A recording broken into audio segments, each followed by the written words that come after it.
today's video, papakita ko sa inyo ang regalo ng amo ko sa birthday ko. Diba nakaraang video ko, nag-birthday ako. Umalis ako, di ba? So, ito yun guys. Ito yung mga kadalasan ng mga amo dito. Nagbibigay talaga sila ng birthday gift sa mga wailaw nila. Swerte mo lang pagbigyan ka. So, ito yung bigay sa akin guys. Tingnan nyo. Bago ko ito maubos. Kasi, gusto ko ito kainin. Gusto ko yung video. Kasi, gusto ko makita nyo. Ang pangit. So, isa ito. Itong apple na to at saka chocolate. Chocolate yan guys, oh. Pakita ko sa inyo yung chocolate. Yan. So, ito yon. Oh.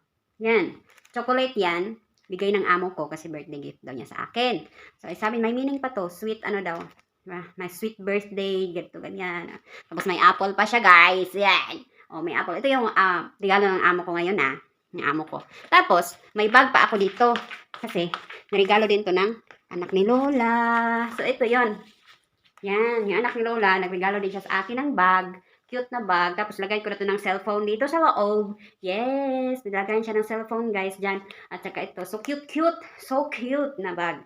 So, ito na yung regalo ng amo ko ngayon, Apple tatlo. Tapos, may ano pa. Meron pa pala dito, So, ito yun. So, ganito, yung mga kanyo pa ng mga amo ng mga pagbigay kapag may mga birthday, ganyan. So, isa ito. Sa regalo sa akin. Ganyan. Kasi binigay ito na naalala niya yung birthday ko. Anak rin ni Lola yon. Sabi niya birthday ko na daw. Tapos nag-ano kami. Tapos binigay na tong baboy na to sa akin. Baboy na dal. Yan. Sana all. Tapos, ito naman. Ito yung regalo ng dati kong amo, guys. Uy! Dati kong amo ba? Yung first amo ko dito sa Taiwan. Alam niyo, pumunta siya dito. Tapos sabi niya, sigaw-sigaw siya sa labas ba? Sabi niya, tinawag niya ako. Sabi ko, kakala ko anak ni Lula kasi sigaw-sigaw sa labas. Tinawag ako, sabi niya. Tapos paglabas ko, sabi niya, happy birthday! Wow!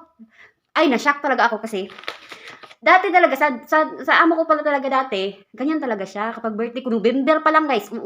November pa lang, inaano na nila yung birthday ko. Sabi, malapit na yung birthday mo, ganyan, ganito. Sabi ko, tapos pumunta siya dito, nagbigay ng regalo. So, ito na yung regalo niya. So, ito na yung regalo nila sa akin. So, yan. Ano yan? Mga chicheria, guys. Oy. Chicheria yan, oh. 1, 2, 3. Yan, yung mga chicheria. So, ayan. Isa pa. Yan yung regalo ng amo ko. So, yan, yan, yung mga regalo ng amo ko dati.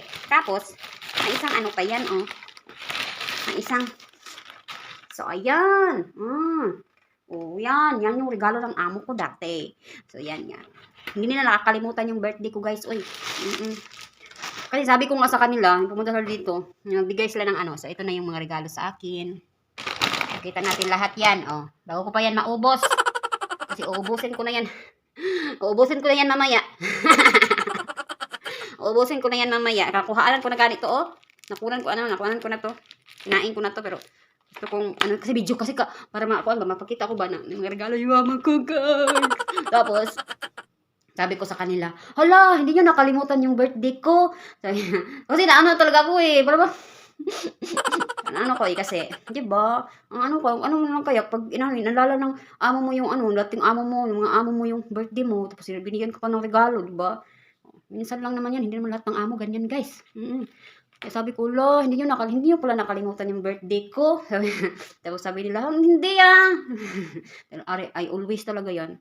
Nung mga sila, mag-greet sila sa kanang sa line, kasi line yung gamit lang dito happy birthday, ganito, tapos sila, mag-message sila, ganyan. Minsan tatawag, happy birthday. Tapos, ngayon, pumunta sila dito kasi nagbigay sila ng pasalubong, gift sa akin, sa birthday ko daw. Happy birthday, ganyan.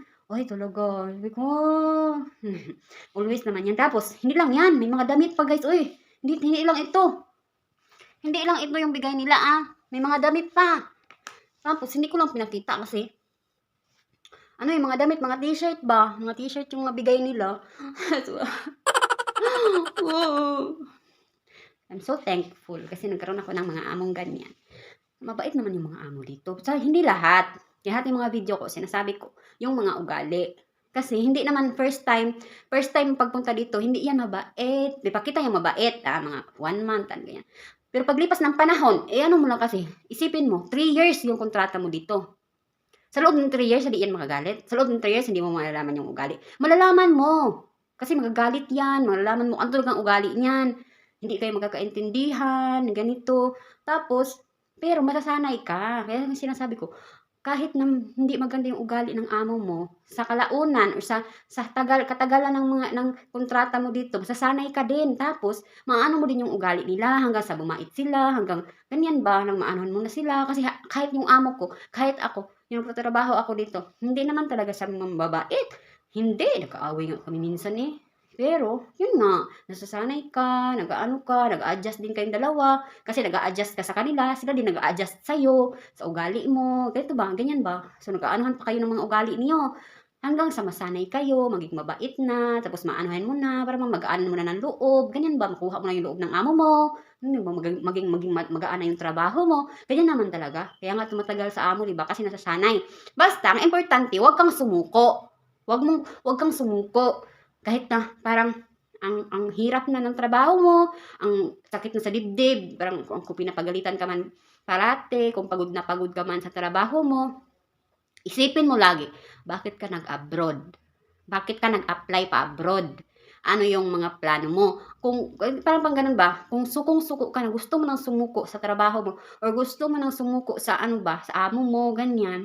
Gusto mo nang umuwi ng Pilipinas kapag na-homesick ka, ganyan. Isipin mo na lang yung nagastos mo, yung plano mo, bakit ka nag-abroad? Bakit ka nag ano dito sa ano? Bakit ginusto mong lumayo sa pamilya mo para magtrabaho dito sa ibang bansa? Yan yung isipin mo. Wag mong isipin nga yung mga kasi yung mga adjustment na yan, yung mga hirap, maano mo rin yan para bang lumulabay rin. Saan tawag? Saan tawag ka mulabay? Yung mga dadaan lang din yan, dadaan lang din yan guys. Gagaan lang din yung trabaho mo, masasanay ka din, ganyan. So pag nagaanan mo na yung mabait na yung amo mo kapag magaanan mo na ng loob. Maano yung ugali nila, masanay ka na. Babait din yan, oy, kahit maldita yan, babait din yan. Kasi lahat ng mga amo ko maldita naman. Lula ko maldita, nakaraang amo ko mabibig, maldita din yan. Pero saan ba sa tagal-tagal ng pagkasama namin ng isang kontrata. Ano, 3 years, 3 years yung kontrata sa Taiwan. Caretaker, 3 years. Tapos, pag naano mo ng 1 taon, 2 taon, sanay ka na. Tapos, makuha mo na yung loob ng amo mo. So, wala ka ng problema. So, ganyan lang, para maanuhan. Parang, so, yun, makita ko ngayon, regalo lang amo ko. Kasi kakainin ko na ito mamaya. So, yun lang guys. Sa lahat ng mga nanonood ng mga video ko, thank you so much. And, sa next time ulit. I-update ko ulit kayo sa buhay ko dito sa Taiwan at sa mga gusto mag-apply at sa mga nag-apply ngayon na papunta dito sa Taiwan. Good luck sa inyo at sana makatagpo kayo ng mabait na amo. Salamat sa panonood. Until next time.